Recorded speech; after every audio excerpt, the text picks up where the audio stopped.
Hello friends, मैं हूँ doctor Anjali Verma and आज मैं आपसे कुछ बातें करने के लिए आई हूँ। तो सबसे पहले तो मैं आप सभी से कहना चाहती हूँ कि नो डाउट कोविड-19 का ये जो समय है, सभी के लिए बहुत ही डिफ़िकल्ट है और सभी इसे अपने पूरे आत्मबल के साथ में फेस करें, क्योंकि इनर स्ट्रेंथ ही वो चीज़ है जो आपको इन सारी चीज़ों से सेफ भी रखेगी। और अगर आपको कोविड हो भी जाता है तो आप अपने इनर स्ट्रेंथ के बल पर ही आप सारी चीज़ों से ओवरकम कर पाएंगे, है ना। तो अभी जो मैं अपने पेशेंट्स में भी देख रही हूँ और बहुत सारे लोग जो हमें कॉल करते हैं एडवाइसेस लेने के लिए भी, तो हम कंटिन्यूसली एक ही चीज़ देख रहे हैं कि पेशेंट्स जो हैं वो बहुत ज़्यादा पैनिक हो जाते हैं और जो मेडिसिन्स वो खा भी रहे हैं तो वो मेडिसिन्स उनके ऊपर उस तरीके से असर नहीं करती है जैसा कि उन मेडिसिन्स का एक्शन है। तो इसके पीछे एक और भी रीज़न है। आपको पता है, जब आप छोटे थे या अभी भी आपके घर में जो छोटे बच्चे हैं, तो जब भी आप उनको कुछ चोट लग जाती है या कुछ होता है, तो आप उनको छोटी सी गुड़ की डली या शक्कर भी ले जाकर दे देते हैं कि अच्छा ठीक है, ये खा लो, तुम ठीक हो जाओगे। और वो आपको पूरे तरीके से बिलीव करते हैं, वाक़ई में वो शुगर या वो गुड़ भी लेते हैं और फिर उसके बाद वो इमीडिएटली उनको लगता भी है कि हाँ, वो ठीक हो गए। तो अभी ये जो टाइम है, हमें भी डॉक्टर्स के साथ इसी तरह रिस्पॉन्स करना चाहिए। कुछ चीज़ें हैं जिसको आपको बहुत ही बारीकी से ऑब्ज़र्व करना है, ध्यान रखना है, वो है आपका ऑक्सीजन सैचुरेशन लेवल, राइट? और ये जो ऑक्सीजन सैचुरेशन लेवल है, अगर आपका ऑक्सीजन सैचुरेशन 95 से लेके 100 के बीच में है, तो आपको बिल्कुल भी पैनिक होने की ज़रूरत नहीं है। आप अच्छे से रेस्ट कीजिए, जो भी प्रोटोकॉल मेडिसिन्स डॉक्टर ने प्रिस्क्राइब की है, वो फॉलो कीजिए और आप बहुत ही जल्द रिकवर कर जाएँगे। एंड उसके बाद एक सेकंड स्टेज होती है जब आपका जो ऑक्सीजन सैचुरेशन है इन केस 95 से लेके 92 के बीच में बार बार आने लगता है। तो इस स्थिति में आपको क्या करना है कि सिर्फ और सिर्फ एक छोटी सी तैयारी करके रखना है। एक तो अपने आप के थोड़े एक्सरसाइजेस कीजिए, जो ब्रीदिंग टेक्निक्स अभी हम आगे सीखेंगे, उन चीज़ों को आप फॉलो कर सकते हैं अपने ऑक्सीजन सैचुरेशन को अच्छा रखने के लिए। और दूसरी चीज़ कि अगर आप 92 से 95 के बीच में बार-बार आ रहे हैं, तो you can just make a preparation कि अगर आपको ज़रूरत पड़ती है तो आप ऑक्सीजन सिलेंडर अरेंज कर पाएँ अपने लिए, या किसी हॉस्पिटल में आप बात करके रखें तो जहाँ पे अगर ज़रूरत पड़ती है तो आप एडमिट हो पाएँ। लेकिन इस सिचुएशन में बिल्कुल भी पैनिक होने की ज़रूरत नहीं है। नहीं तो पैनिक अगर आप होते हैं तो हॉस्पिटल नहीं भी पहुंचने वाले होंगे, लेकिन फिर भी अपने पैनिकनेस की वजह से पहुंच जाएंगे, है ना। तो बिल्कुल भी डरना नहीं है हमें। और अगर 92 से बार-बार नीचे आ रहा है आपका ऑक्सीजन सैचुरेशन, तो डेफ़िनेटली मैं एडवाइस करूँगी कि आप किसी हॉस्पिटल में जहाँ पे ऑक्सीजन की भी प्रॉपर सुविधाएँ हों, आप वहाँ जाकर एडमिट हो जाएँ। और डॉक्टर ने जो भी आपको मेडिसिन्स दी है, वो सारी मेडिसिन्स को उस छोटे से बच्चे की तरह ही लें कि हाँ, ये मेडिसिन्स लेने के बाद में मैं ठीक हो ही जाऊँगा या हो ही जाऊँगी, है ना? तो जब आप इस विश्वास के साथ उन दवाइयों का सेवन करेंगे, तो बहुत जल्द रिकवर करेंगे। देखिए, जितनी जानकारी आपको लेनी थी मोबाइल से, व्हाट्सएप से, जहाँ से भी, वो सब कुछ आपने कलेक्शन कर चुके हैं ऑलरेडी, है ना? तो और नॉलेज के पीछे ना भागें, लोगों से, अपने रिश्तेदारों से बहुत क्वेरीज़ ना करें। अगर आपको पूछना ही है और सही जानकारी चाहिए ही है, तो आप किसी डॉक्टर से बात कर सकते हैं, वो आपको सही तरीके से गाइड करेंगे, है ना? क्योंकि जो हमारे रिलेटिव्स या फ्रेंड्स हैं, वो भी वही जानकारी दे रहे हैं जो व्हाट्सएप से या किसी और से वो सुनकर आ रहे हैं या किसी के अनुभव से देख रहे हैं। तो ये बिल्कुल भी ज़रूरी नहीं है कि अगर किसी और ने कुछ चीज़ अनुभव की है, तो वो चीज़ें आपको भी अनुभव में आए। ये बात बिल्कुल गाँठ बाँध के रख लीजिए, क्योंकि हम सब बिल्कुल अलग हैं और हर एक व्यक्ति का अपना एक तरीका होता है परिस्थितियों को डील करने का, और उनकी अपनी बॉडी, अपनी इम्यून सिस्टम है जो चीज़ों को उस तरह से रिस्पॉन्स करती है ना? तो आपको बिल्कुल भी पैनिक होने की ज़रूरत नहीं है। अपने ऊपर विश्वास रखिए कि आप ठीक हो जाएँगे। दिन में कई बार आपको खुद को ये बात याद दिलानी चाहिए। और ये जो टाइम है, अच्छा बताइए क्या होगा, एक्सट्रीम टू एक्सट्रीम क्या सिचुएशन हो सकती है? सबसे मैक्स टू मैक्स हम भी जाएंगे तो that is a death. Okay, तो अभी क्या डेथ से डरना है? और उस डर से क्या आप ये जो टाइम पीरियड आपके पास है, इसको ऐसे ही रोध होके या पैनिक होके परेशान होके ख़त्म कर देना चाहते हैं? क्या करना है ना? ये हमारी खुद की चॉइस है कि अगर मान लिया जाए कि ये हमारे लास्ट मोमेंट्स भी हैं, तो make it the best ones. और मुझे विश्वास है कि ऐसा कुछ भी होने नहीं वाला है। I am just giving you an example कि मैक्सिमम टू मैक्सिमम भी क्या हो सकता है, और उसके बिफोर की लाइफ भी आपकी अपनी ओन चॉइस है। And I am giving you surety कि अगर आप पॉजिटिव माइंडसेट के साथ और बिल्कुल हैप्पीली ये टाइम को स्पेंड करते हैं, बराबर से मेडिसिन्स लेते हैं, अपनी डॉक्टर की गाइडलाइन में रहते हैं, तो आप बहुत ही जल्दी रिकवर कर जाएंगे और अपने बाकी फैमिली मेम्बर्स के साथ रहेंगे, है ना? और दूसरी एक इम्पॉर्टेंट चीज़ है कि जब आप आइसोलेटेड हैं, तो दो चीज़ें हैं यहाँ पे। एक तो जो फैमिली है बाकी की, जिन्होंने आपको आइसोलेट किया हुआ है, और एक आप। तो अभी का ये जो टाइम है, ये आपका बहुत ही प्रीशियस टाइम है। You can spend your time on some creative articles, जो चीज़ें आप पहले कभी करना चाहते थे बट नहीं कर पाए थे। आप अपनी पसंद का म्यूज़िक सुनिए, पेंटिंग कीजिए, ड्राइंग कीजिए, है ना? कुछ नई, आपको अगर पोएम लिखने की पहले कभी शौक़ रहा हो, तो आप पोएम्स लिख सकते हैं। कुछ ना कुछ क्रिएटिव चीज़ों में अपने आप को एंगेज करके रखें।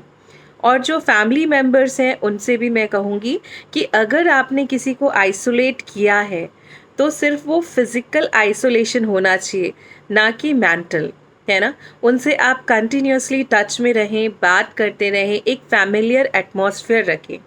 हम सब के पास में अभी ये जो मोबाइल है ना, ये टेक्नोलॉजी है, इसको हम सिर्फ नेगेटिव चीज़ों को इकट्ठा करने में ही वेस्ट करते हैं, इसकी एनर्जी, अपनी एनर्जी, सारी चीज़ों को। तो बेहतर है कि इसको पॉजिटिव तरीके से इस्तेमाल करें। इसमें आजकल व्हाट्सएप में भी ग्रुप कॉलिंग होती है, बहुत से वेज़ हैं कि आप ग्रुप कॉलिंग कर सकते हैं, अपने फैमिली मेम्बर्स के साथ में एक अच्छा टाइम स्पेंड कर सकते हैं। अगर कोई कोविड पॉजिटिव्स है, तो उनके साथ में बहुत कोविड की बातें करने की बजाय आप उनके साथ कुछ अच्छी लाइट टॉक्स कीजिए, फैमिली टॉक्स कीजिए, उनके साथ अंताक्षरी खेलिए, ताकि उनका भी मन लाइट रहे और आप सबका भी, है ना? क्योंकि अभी के टाइम में हम सब एक दूसरे के मन को संभालते हैं, तो ये बहुत ही आसान हो जाएगा ये सफ़र जो अभी हम कर रहे हैं। तो मैं सभी से अपेक्षा करूँगी कि आप सब ये जो समय है, इसको बहुत ही चीयरफुल होके बिताएं। देखिए, सभी चीज़ें वही होती है, सिर्फ़ और सिर्फ़ आपका नज़रिया होता है कि आप किस तरीके से उन चीज़ों को देख रहे हैं, है ना? और किस तरीके से आप डील कर रहे हैं। तो वो ही चीज़ें आपको किसी एक ऐसी चीज़ जो दूसरों को तकलीफ़ दे रही है, लेकिन आप उसको एक अच्छे अनुभूति में भी बदल सकते हैं। तो अपने साथ रहे, अपना कॉन्फिडेंस बनाकर रखें और बहुत ही हैप्पीली इसको क्रॉस करें, है ना? और always keep a beautiful smile on your face. किसी को बोलने की ज़रूरत नहीं होनी चाहिए, है ना? अगर आपको कोविड है, आप एक और भी चीज़ कर सकते हैं। आप एवरीडे खुद के साथ इतने क्रिएटिव रहे कि हर रोज़ जो स्टेटस में लोग इतनी नेगेटिव टॉक्स डालते हैं, तो आप उसमें कुछ एक अपना छोटा-छोटा सा वीडियो बना के डाल सकते हैं कि आज आपने क्या नई चीज़ की, आज दिन भर में आपने क्या नई लर्निंग ली, किस तरीके से आप पॉजिटिवली खुद को डील कर रहे हैं, ताकि आपसे जुड़े और भी लोग जो उस वीडियोस को देखें, तो वो आपसे भी मोटिवेट हो, आपकी स्ट्रेंथ को देखें, आपके सामना करने की क्षमता को देखते हुए उनके अंदर में भी वो आत्मविश्वास आए कि अगर हमें भी ऐसी कुछ प्रॉब्लम है, तो हमें भी इसी तरीके से क्रॉस करना है ना? तो अभी हम कुछ एक एक्सरसाइजेस भी सीखते हैं जो कि इस दौरान आप अपने कोविड टाइम में अपने आप को फिट रखने के लिए कर सकते हैं, आपका ऑक्सीजन सैचुरेशन अच्छा रहे। और सभी को मेरी एडवाइस है कि प्लीज़ प्लीज़ प्लीज़ आप फिज़िकली एक्टिव रहें। अगर आपको कोविड नहीं हुआ है और आप अपने घरों पे हैं, सेफ़ हैं, तो अपनी दिनचर्या में कुछ ना कुछ फ़िज़िकल एक्टिविटी को शामिल करें, है ना? तो इसका मतलब ये नहीं है कि हम घर के बाहर चले जाएँ, जिमिंग करने चले जाएँ, अभी वो सारी चीज़ें बंद है। तो आप अपने घर में जो बेस्ट एक्सरसाइज़ेस कर सकते हैं, वो सारी चीज़ें कीजिए, ताकि आपका लंग्स पहले से ही स्ट्रॉन्ग रहे, है ना? आपकी ब्रीदिंग कैपेसिटी अच्छी रहे। तो अभी जिन लोगों को कोविड है, वो लोग क्या कर सकते हैं? सबसे पहले तो आप जो हैं, जो साँसें हम अभी ले रहे हैं, उसको चेक करें कि आप सही तरीके से ब्रेथ कर रहे हैं कि नहीं।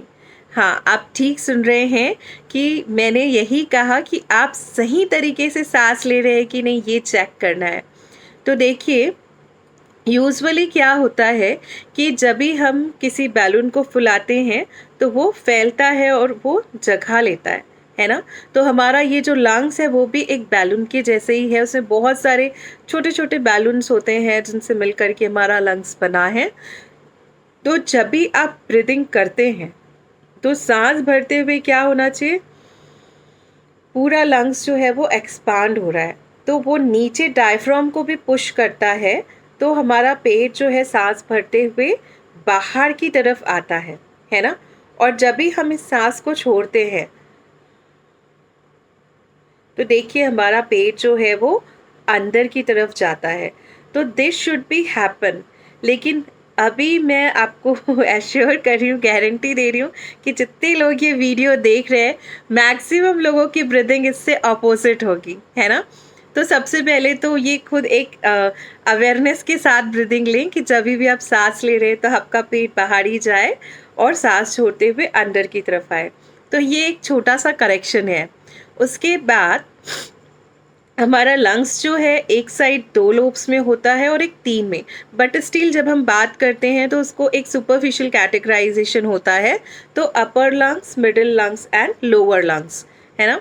तो अभी हम देख रहे हैं कोविड टाइम में कि मैक्सिमम जो है, जो जा कर के वो वायरस पूरे सेटल होते हैं, वो आपके लोअर लंग्स को पहले अफेक्ट करते हैं, है ना? तो अभी क्या होता है कि यूजुअली जो हम ब्रीदिंग करते हैं वो बहुत शैलो ब्रीदिंग हो गई है, क्योंकि हम जब छोटे थे तब तो बहुत खेल खेलते थे, बहुत सारी फिजिकल एक्टिविटी करते थे, तो हमारा लंग्स जो है वो उतना एक्टिव था। लेकिन जैसे जैसे हम बड़े होते गए, तो कहीं ना कहीं ये सारी एक्टिविटीज़ हमसे मिस होती गई, और फिर अभी होते होते हमारी ब्रीदिंग भी बहुत शैलो हो गई है। आप खुद आंखें बंद करके कुछ देर अपनी सांसों पे ध्यान ले जाएंगे तो आप ऑब्जर्व कर पाएंगे, है ना? तो अभी का जो समय है, अपना अवेयरनेस के साथ, पूरी सजगता, पूरे अटेंशन के साथ में अपनी ब्रीदिंग डीप लॉन्ग रखें, है ना? दिन में कई बार, ऐसे तो नॉर्मली भी हमारी ब्रीदिंग डीप होनी चाहिए, एंड जो लोग मेडिटेट करते हैं, ध्यान करते हैं, प्राणायाम करते हैं, है ना, एक्सरसाइज करते हैं, तो उनका लंग्स जो है वो ऐसे भी बहुत प्रॉपर फंक्शन करता है और उन लोगों की डीप ब्रीदिंग ही होती है। लेकिन अभी हम सबको ये प्रैक्टिस करना है। तो ये किस तरीके से होगा?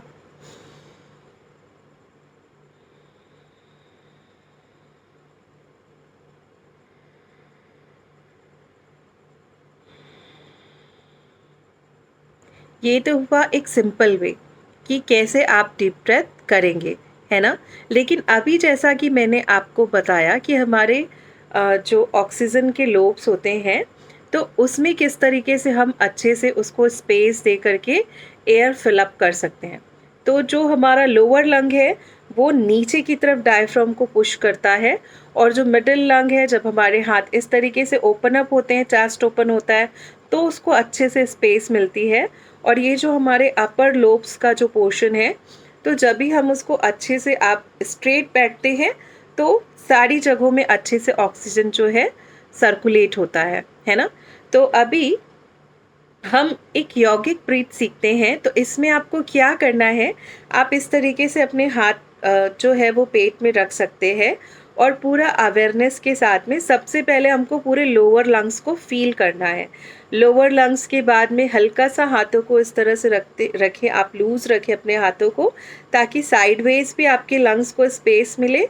आपकी बैक बिल्कुल स्ट्रेट रखें, ताकि अपर लोब में भी प्रॉपर ऑक्सीजनेशन हो, है ना? तो अभी एक बार आप ध्यान से देखेंगे।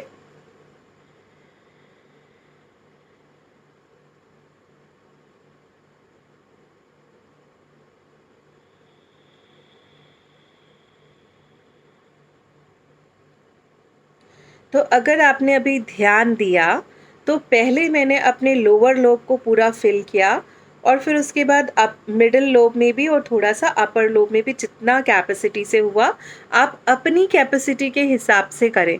धीरे-धीरे करके ये कैपेसिटी भी रेज़ होते जाएगी, है ना? तो हर बार जब आप साँस लें तो थोड़े अवेयर रहें कि पहले आपका डायफ्राम नीचे की तरफ पुश हो और अच्छे से लोअर लंग्स को स्पेस मिले, ताकि वो पूरा अच्छे से फिल अप हो जाए, और हल्का-सा हाथों को भी लूज़ रखें, ताकि साइड से भी आपके लंग्स में कोई दबाव ना हो और अच्छे से आपकी साँस जो है वो पूरे लंग्स में स्प्रेड आउट हो, ठीक है? तो ये एक चीज़ हुई। अभी इसके बाद बहुत सारे लोगों में जब ऑक्सीजन इनसफिशिएंसी होती है, तो वो सोचते हैं कि क्या करें? तो अभी इसके लिए कुछ और प्रैक्टिसेस भी हम कर सकते हैं। अगर आप कोविड पॉज़िटिव हैं तो ज़रूर इन एक्सरसाइज़ेस को करें, और नहीं हैं तो भी आप अपने रूटीन में ये एक्सरसाइज़ कर सकते हैं, है ना? तो सबसे पहले जो मैं आपको बताने वाली हूँ, एक तो ये डीप ब्रेथ हो गई, यौगिक ब्रेथ हो गया। इसके बाद आप प्रैक्टिस करें कि कितनी देर आप अपनी साँस को अंदर रोक कर रख सकते हैं। जैसे हमने ब्रीथ इन किया, ब्रीथ इन 1, 2, 3, 4. Breath out. 1, 2, 3, 4. ये काउंटिंग मैं आपको नहीं सिखा रही हूँ, मैं सिर्फ आपको ये बता रही हूँ कि जितनी गहराई से हमने सांस को ली है, कुछ देर उसको अपने भीतर ही होल्ड करें, और जितनी देर तक कि आपने सांस को लिया है, वैसे ही बहुत ही धीमी गति से सांस को जाने भी दें, है ना? तो इस तरीके से आप अपने लंग्स की कैपेसिटी को धीरे-धीरे रेज़ कर सकते हैं। लेकिन ध्यान रहे कि ये आप अपनी कैपेसिटी के अकॉर्डिंग करें। ज़बरदस्ती बहुत ज़्यादा साँस को रोक के रखने की, या नहीं मैं 6 काउंट कर सकता हूँ, 10, ऐसी कोई परफ़ॉर्मेंस की ज़रूरत नहीं है। एकदम सहज रह के जितनी देर आपसे हो सके, बस उतनी ही देर करके फ़ॉलो करें, ठीक है? और दूसरी एक्सरसाइज़ है, आप अपने जो हाथ है, उन्हें हम आगे इस तरह से फैला लेते हैं, और जब भी साँस भरते हुए दोनों हाथों को ऊपर लेकर जाएँगे,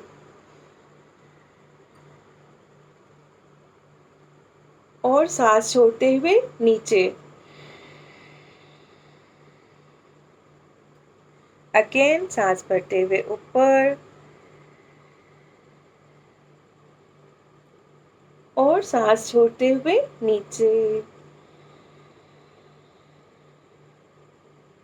अगर आप बिल्कुल सामान्य हैं और अच्छे से साँस ले पा रहे हैं, तो आप नाक से ही साँस लें और नाक से ही छोड़ें। लेकिन अगर आपको थोड़ी भी ब्रीथिंग डिफ़िकल्टी हो रही है, तो आप ब्रीथ इन तो नोज़ से कर सकते हैं, लेकिन ब्रीथ आउट आप अपने माउथ से कर सकते हैं, कुछ इस तरीके से।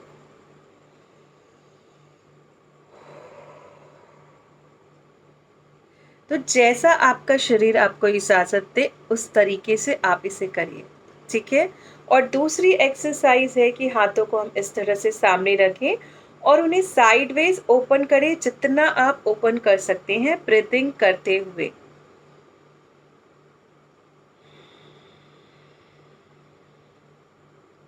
और इस तरह से ब्रीथ आउट करते हुए वापस।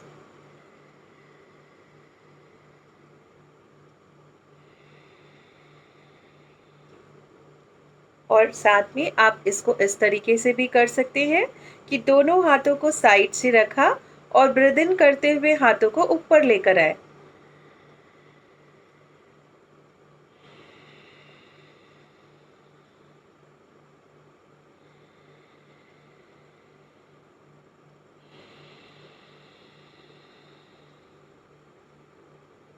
और इसमें भी वही रूल है कि जब भी आप ब्रीदिंग जो है अगर आप सफिशिएंट कर पा रहे हैं तो अपनी नाक से ही सांस लें और नाक से ही छोड़ें। अगर कहीं पे भी आपको डिफ़िकल्टी फ़ील हो रही है तो जितनी आप सांस ले पा रहे हैं उतना ही लें और नोज़ से लेकर के माउथ से ब्रेथ आउट करें, तो वो आपको रिलैक्स भी करेगा। इसके अलावा रिलैक्सेशन के लिए हम एक और एक्सरसाइज कर सकते हैं कि जभी भी आपको ब्रीदिंग इनसफिशिएंसी लगे तो आप क्या करें कि नोज़ से ब्रेथ लें और होठों को हल्का सा स्लिट करते हुए उससे सांस छोड़नी है।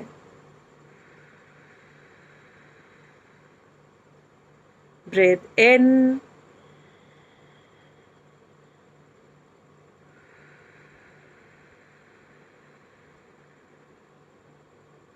तो इस तरीके से ये कुछ एक्सरसाइज आप कर सकते हैं, तो ये आपको जल्दी से हील होने में मदद करेगा, है ना। इसके अलावा अगर आप पोस्ट रिकवरी में हैं तो आप किसी फिजियोथेरेपिस्ट के पास जा सकते हैं, उनसे सलाह ले सकते हैं कि हम और क्या एक्सरसाइजेस करें, या सिंपल आप बैलून एक्सरसाइज भी कर सकते हैं। जो गुब्बारे होते हैं वो लेकर आए, उनको थोड़ा फुलाएं, इस तरीके से उसके साथ भी प्रैक्टिस कर सकते हैं। लेकिन ये एक्सरसाइजेस जो पोस्ट कोविड की है वो एडवाइजेबल रहेगी कि आप किसी फिजियोथेरेपिस्ट के साथ में ही जा कर के इसको लर्न करें, या जो भी आपके पहचान में है आप उनसे पूछ सकते हैं।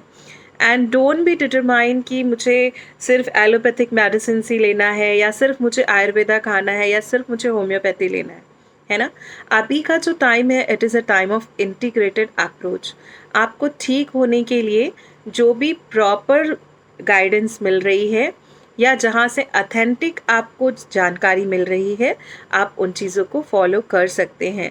वहाँ पे कहीं पे भी अपना जो एक रिजिडनेस है उसको नहीं लाएंगे कि नहीं मैं सिर्फ आयुर्वेदिक ही आज तक मैंने खाई है तो हम एलोपैथिक नहीं लेंगे।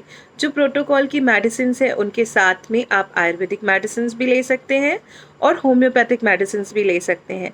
आज की डेट में मैं बहुत सारे केसेस देख रही हूँ कि जो इनकी मदद से भी बहुत अच्छे से रिवर्स हो रहे हैं और बहुत रिलैक्स्ड है लोग, है ना। तो बस इतनी ही थोड़ी सी जानकारियाँ मैं आपको देना चाहती थी, और अगर आपको कभी भी ज़रूरत पड़े आप ज़रूर से किसी न किसी ध्यान प्राणायाम से जुड़े, मेडिटेशन करें, क्योंकि देखिए कोई भी अच्छे डिसीजंस हम कब कर पाते हैं जब हमारा मन शांत होता है ना।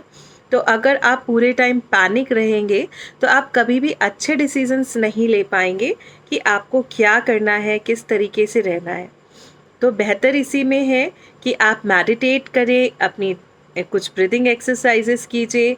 जिस भी रिलीजन को आप फॉलो करते हैं तो उस रिलीजन में बहुत सी चैंटिंग्स होती है, जो भी मंत्र या जिस भी तरीके से आप करते हैं उन सारे ध्यान को करें, चैंटिंग्स को करें, थोड़ा पॉजिटिवली उन चीज़ों में भी अपना टाइम स्पेंड करें और अच्छे से फैमिली के साथ में हैप्पीली अपना टाइम क्रॉस करें। बिल्कुल भी पैनिक होने की ज़रूरत आपको नहीं है। And keep smile on your face. And I hope कि ये वीडियो आप लोगों को कुछ काम आए एंड आप सारे लोग स्माइल के साथ इस वीडियो को वॉच करें और अपने फ्रेंड से भी शेयर करें अगर आपको ये यूज़फुल लगता है तो। और ज़रूर से जितनी चीज़ें मैंने बताई है उनका ख्याल रखें। और बाकी मेडिसिन्स के बारे में मैं आपको बिल्कुल भी बात नहीं करूँगी, क्योंकि मुझे पता है कि ऑलरेडी इंटरनेट में दोस्तों से आप बहुत सी जानकारियाँ इकट्ठी कर चुके हैं, और सिर्फ वीडियो से ही एक मेडिसिन का नाम जान करके भी अपना इलाज ना करें। बेहतर है कि जो भी डॉक्टर्स हैं उनके पास आप जाएं, जो वो सलाह देते हैं, जिस तरीके से आपको वो गाइड करते हैं, उन सारी चीज़ों को आप फॉलो कीजिए। नमस्ते।